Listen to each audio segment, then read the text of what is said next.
podcast. Selamat datang di podcast kali ini. Sebelumnya, perkenalkan dulu nama saya Friska Angel Febri Tania. Nah, di sini aku akan membahas tentang suatu penyakit yang sering banget disepelekan oleh kalangan remaja, khususnya remaja putri. Nah, kira-kira kalian tahu nggak sih apa penyakit itu? Ya, betul sekali, anemia. Nah, jadi anemia akan menjadi topik kita kali ini. Di sini aku tidak sendirian loh. Di sini aku bersama teman aku, yaitu Ica. Halo Kak Ica. Halo, perkenalkan nama aku Adisa Aurelia Putri, biasa dipanggil dengan Ica. Nah, BTW nih, Kak Ica asalnya dari mana sih? Aku dari Malang. Oh, malah. Kak Ica ini sering ngerasa bagian tubuh kayak capek, lelah, atau gimana? Sering sih, aku mengalami kayak gitu, sering hampir setiap hari. Itu bisa aja loh menjadi salah satu penyebab terjadi anemia loh. Oh ya Kak, BTW aku di sini mau bertanya, apa sih yang dimaksud dengan anemia? Nah, jadi anemia itu di mana tubuh kita itu kekurangan sel darah merah atau hemoglobin sehingga kemampuan darah untuk membawa oksigen ke seluruh tubuh menjadi kurang. Aktivitas akibatnya itu seperti yang aktivitas Kak Ica lakukan tadi seperti capek, pusing, lelah, kayak nggak ada tenaga gitu. Menurut Kakak nih, siapa sih yang sering mengalami anemia itu? Kalau menurut aku sih ya di semua kalangan umur, tetapi yang paling rentan itu di kalangan remaja, apalagi remaja zaman sekarang. Kapan sih anemia itu terjadi? Nah, anemia itu sendiri sebenarnya terjadi bisa kapan aja sih Kak, tetapi sering juga muncul pada masa pertumbuhan remaja di mana saat kebutuhan zat besi meningkat. Selain itu juga anemia juga sering terjadi pada remaja yang mengalami kelelahan, kurang tidur, kayak bergadang gitu, atau pola makan yang tidak sehat seperti mengonsumsi makan makanan pedas, contoh kayak seblak, basreng dan lain-lain. Lalu eh, dampak anemianya itu terjadi di mana aja? Oh, dampak ini terjadi di mana aja gitu. Yang pertama bisa di sekolah ya, karena kita tuh kalau misalnya kelelahan pasti capek, jadi tidak fokus pada pelajaran pada saat itu. Kemudian di rumah maupun di masyarakat umum. Bahkan di Indonesia sendiri kasus anemia pada remaja itu masih cukup tinggi loh. Oh, tingginya berapa Kak kira-kira? Dari berita yang aku pernah baca kemarin, di Indonesia sendiri tuh cukup lumayan tinggi di angka 27% kalau nggak salah yang terjangkit penyakit anemia pada remaja putri. Penyebab anemia itu kenapa kan agak berbahaya gitu? Oh gitu. Jadi penyebab utama anemia itu adalah kekurangan zat besi, teman-teman. Jadi selain itu anemia juga bisa disebabkan oleh kurangnya asupan nutrisi. Jadi kita kurang gizi gitu. Terus kebiasaan telat makan. Pasti kakaknya sering telat makan bukan? Sering banget. Nah, itu juga bisa jadi salah satu penyebab kita terkena anemia. Dan mens berlebihan atau kurang pengetahuan tentang gizi. Jadi gitu Kak penyebabnya anemia. Terakhir nih Kak, aku mau tanya, bagaimana cara mencegahnya? Anemia sendiri bisa dicegah dan diatasi dengan cara yang pertama kita mengonsumsi makanan yang kaya akan zat besi nih. Contohnya seperti kita mengonsumsi daging, habis itu hati, sayuran hijau, dan kacang-kacangan. Dan juga minum tablet tambah darah nih Kak. Apa itu tablet tambah darah? Apakah itu berbahaya?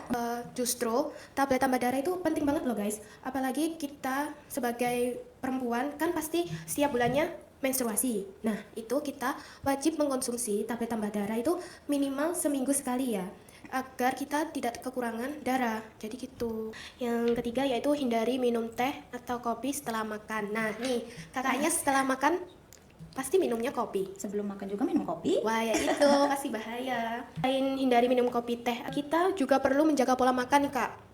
Pasti kita harus mengonsumsi sayur juga dan kayak 4 sehat 5 sempurna gitu.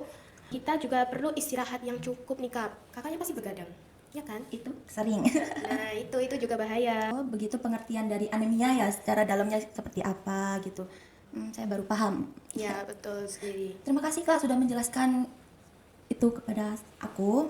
Jadi aku sekarang akan mengurangi kebiasaan buruk itu biar tidak terjadi anemia. Ya betul sekali. Oke guys, jadi anemia bukanlah hal masalah sepele, kalau dibiarkan itu bisa berdampak pada kesehatan ya teman-teman. Dan aktivitas kita sehari-hari, kayak kita mau belajar jadi berkurang, terus kurang konsentrasi dan kelelahan. Mulai jaga kesehatan dari sekarang dan mulailah belajar mengkonsumsi makanan yang bergizi. Oke guys, see you.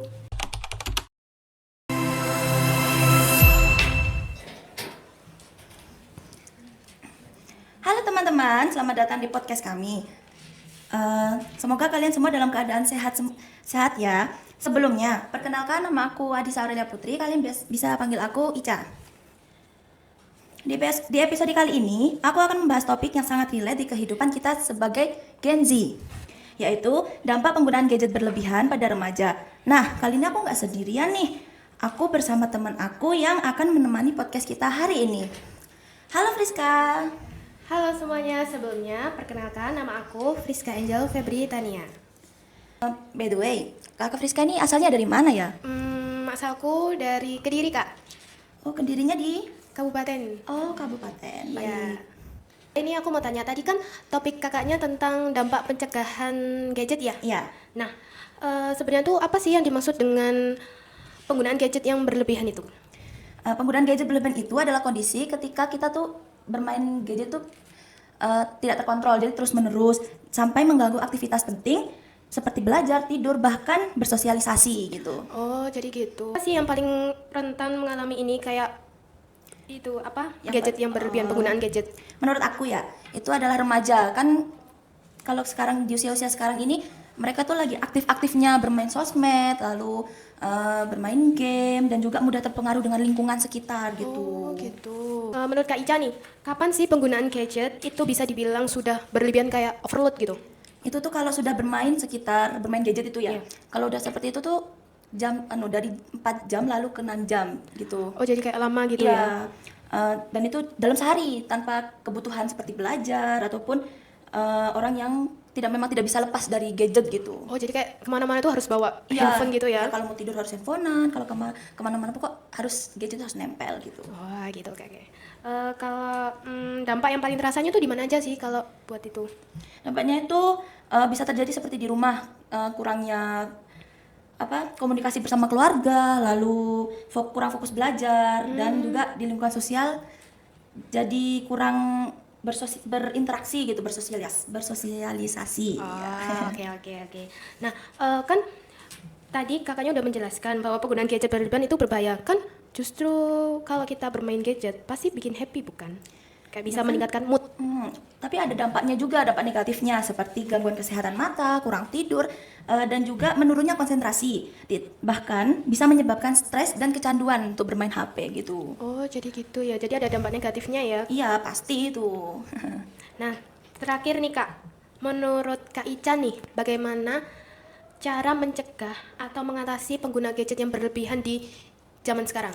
Ya, ada beberapa cara. Yang pertama, membatasi gangguan gadget. Jadi dikurangilah bermain gadget itu. Terus yang kedua, membuat jadwal harian. Jadi kayak kamu hari ini ngapain, besoknya ngapain. Jadi biar tidak melakukan ke-distract. aktivitas. Ya, biar tidak ke-distract dengan HP. Lalu mengurangi penggunaan sebelum tidur. Jadi kamu kalau mau tidur Kak, HP itu taruh di meja biar tidak bermain, tidak langsung oh itu ada HP aku main kayak gitu. Lalu mengisi waktu dengan positif seperti olahraga atau membantu orang tua kakaknya di rumah gitu kan, membantu entah ngapain gitu. Dan yang terakhir pastinya dukungan dari orang tua itu sangat penting. Oh, jadi gitu. Oke.